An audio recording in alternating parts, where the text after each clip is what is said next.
Chapter 38.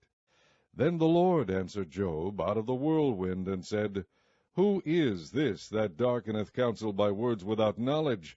Gird up now thy loins like a man, for I will demand of thee, and answer thou me. Where wast thou when I laid the foundations of the earth? Declare, if thou hast understanding. Who hath laid the measures thereof, if thou knowest? Or who hath stretched the line upon it? Whereupon are the foundations thereof fastened? Or who laid the cornerstone thereof? When the morning stars sang together, and all the sons of God shouted for joy?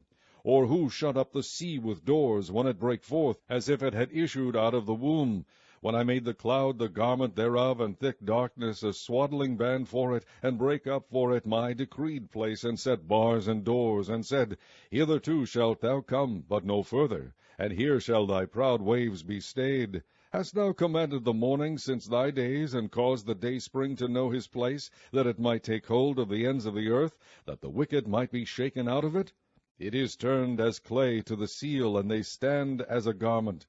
And from the wicked their light is withholden, and the high arm shall be broken.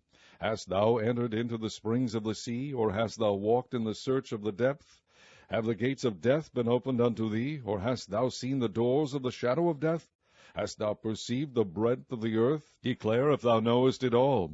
Where is the way where light dwelleth? And as for darkness, where is the place thereof? That thou shouldest take it to the bound thereof, and that thou shouldest know the paths to the house thereof. Knowest thou it, because thou wast then born, or because the number of thy days is great? Hast thou entered into the treasures of the snow? Or hast thou seen the treasures of the hail, which I have reserved against the time of trouble, against the day of battle and war? By what way is the light parted, which scattereth the east wind upon the earth? Who hath divided a watercourse for the overflowing of waters, or a way for the lightning of thunder, to cause it to rain on the earth, where no man is, on the wilderness, wherein there is no man, to satisfy the desolate and waste ground, and to cause the bud of the tender herb to spring forth? Hath the rain a father, or who hath begotten the drops of dew? Out of whose womb came the ice, and the hoary frost of heaven? Who hath gendered it? The waters are hid as with a stone, and the face of the deep is frozen. Canst thou bind the sweet influences of Pleiades, or loose the bands of Orion? Canst thou bring forth Mazzaroth in his season, or canst thou guide Arcturus with his sons? Knowest thou the ordinances of heaven? Canst thou set the dominion thereof in the earth? Canst thou lift up thy voice to the clouds, that abundance of waters may cover thee? Canst thou send lightnings, that they may go and say unto thee, Here we are? Who hath put wisdom in the inward parts, or who hath given understanding to the heart? Who can number the clouds in wisdom, or who can stay the bottles of heaven? When the dust groweth into hardness, and the clods cleave fast together, wilt thou hunt the prey for the lion, or fill the appetite of the young lions? When they couch in their dens, and abide in the covert to lie in wait? Who provideth for the raven his food, when his young ones cry unto God? They wander for lack of meat.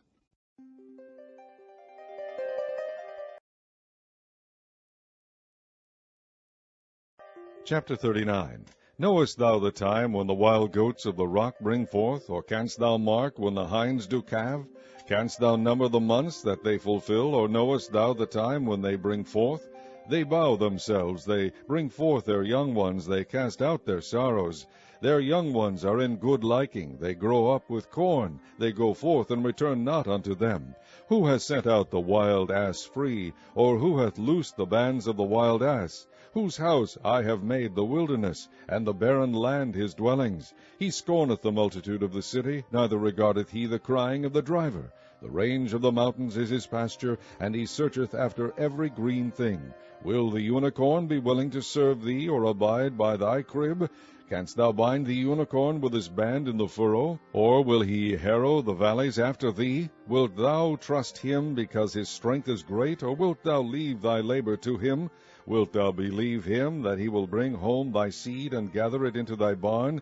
Gavest thou the goodly wings unto the peacocks, or wings and feathers unto the ostrich, which leaveth her eggs in the earth, and warmeth them in dust, and forgetteth that the foot may crush them, or that the wild beast may break them? She is hardened against her young ones, as though they were not hers. Her labor is in vain without fear. because God hath deprived her of wisdom, neither hath he imparted to her understanding. What time she lifteth up herself on high, she scorneth the horse and the rider. Hast thou given the horse strength? Hast thou clothed his neck with thunder? Canst thou make him afraid as a grasshopper?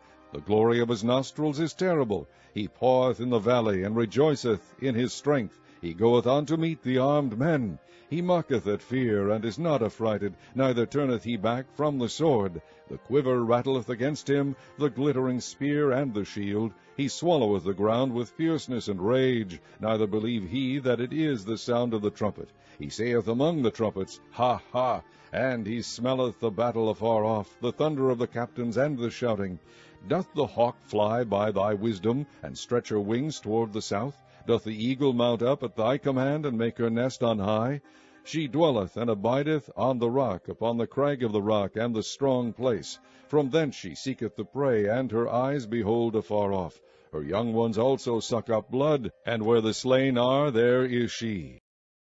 Chapter 40. Moreover the Lord answered Job, and said, Shall he that contendeth with the Almighty instruct him? He that reproveth God, let him answer it.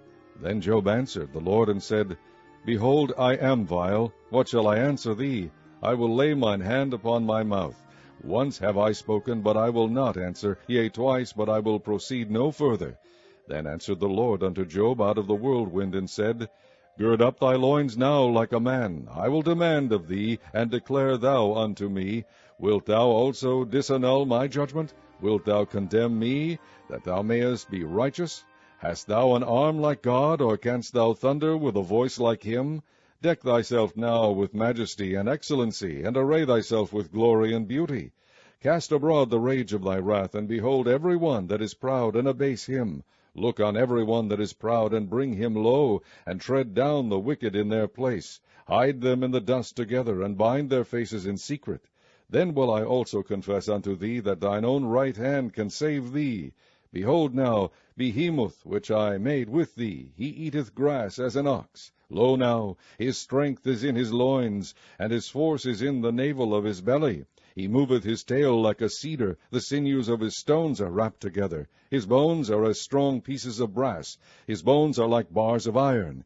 He is the chief of the ways of God. He that made him can make his sword to approach unto him. Surely the mountains bring him forth food, where all the beasts of the field play. He lieth under the shady trees, in the covert of the reed and fens. The shady trees cover him with their shadow. The willows of the brook compass him about. Behold, he drinketh up a river, and hasteth not. He trusteth that he can draw up Jordan into his mouth. He taketh it with his eyes. His nose pierceth through snares. Chapter 41. Canst thou draw out Leviathan with an hook, or his tongue with a cord which thou lettest down? Canst thou put an hook into his nose, or bore his jaw through with a thorn? Will he make many supplications unto thee? Will he speak soft words unto thee? Will he make a covenant with thee? Wilt thou take him for a servant forever? Wilt thou play with him as with a bird? Or wilt thou bind him for thy maidens? Shall the companions make a banquet of him? Shall they part him among the merchants? Canst thou fill his skin with barbed irons, or his head with fish spears? Lay thine hand upon him, remember the battle, do no more. Behold, the hope of him is in vain. Shall not one be cast down even at the sight of him? None is so fierce that dare stir him up. Who then is able to stand before me? Who hath prevented me, that I should repay him? Whatsoever is under the whole heaven is mine. I will not conceal his parts, nor his power, nor his comely proportion. Who can discover the face of his garment? Or who can come to him with his double bridle? Who can open the doors of his face? His teeth are terrible round about. His scales are his pride, shut up together as with a closed seal. One is so near to another that no air can come between them. They are joined one to another. They stick together that they cannot be sundered. By his neesings a light doth shine, and his eyes are like the eyelids of the morning. Out of his mouth go burning lamps, and sparks of fire leap out. Out of his nostrils goeth smoke, as out of a seething pot or cauldron. His breath kindleth coals, and a flame goeth out of his mouth. In his neck remaineth strength, and sorrow is turned into joy before him.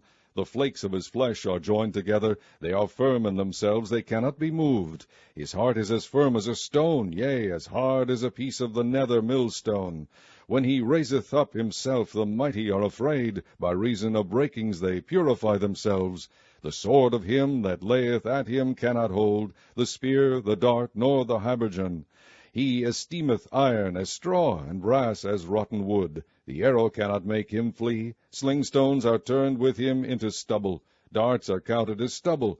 He laugheth at the shaking of a spear. Sharp stones are under him. He spreadeth sharp-pointed things upon the mire. He maketh the deep to boil like a pot. He maketh the sea like a pot of ointment. He maketh a path to shine after him. One would think the deep to be hoary. Upon earth there is not his like, who is made without fear. He beholdeth all high things. He is a king over all the children of pride. Chapter 42. Then Job answered the Lord, and said, I know that thou canst do everything, and that no thought can be withholden from thee. Who is he that hideth counsel without knowledge? Therefore have I uttered that I understood not, things too wonderful for me which I knew not. Hear, I beseech thee, and I will speak. I will demand of thee, and declare thou unto me. I have heard of thee by the hearing of the ear, but now mine eye seeth thee. Wherefore I abhor myself, and repent in dust and ashes. And it was so, that after the Lord had spoken these words unto Job, the Lord said to Eliphaz the Temanite, My wrath is kindled against thee, and against thy 2 friends, for ye have not spoken of me the thing that is right, as my servant Job hath. Therefore take unto you now 7 bullocks and 7 rams, and go to my servant Job, and offer up for yourselves a burnt offering. And my servant Job shall pray for you, for him will I accept, lest I deal with you after your folly, in that ye have not spoken of me the thing which is right, like my servant Job. So Eliphaz the Temanite, and Bildad the Shuhite, and Zophar the Naamathite went, and did according as the Lord commanded them. The Lord also accepted Job. And the Lord turned the captivity of Job, when he prayed for his friends. Also the Lord gave Job twice as much as he had before. Then came there unto him all his brethren, and all his sisters, and all they that had been of his acquaintance before, and did eat bread with him in his house. And they bemoaned him, and comforted him over all the evil that the Lord had brought upon him. Every man also gave him a piece of money, and every one an earring of gold. So the Lord blessed the latter end of Job more than his beginning. For he had 14,000 sheep, and 6,000 camels, and 1,000 yoke of oxen, and 1,000 she-asses. He had also 7 sons and 3 daughters. And he called the name of the first Jemimah, and the name of the second Keziah, and the name of the third Keren-hapuk. And in all the land were no women found so fair as the daughters of Job. And their father gave them inheritance among their brethren. After this lived Job 140 years, and saw his sons and his sons' sons, even 4 generations. So Job died, being old and full of days.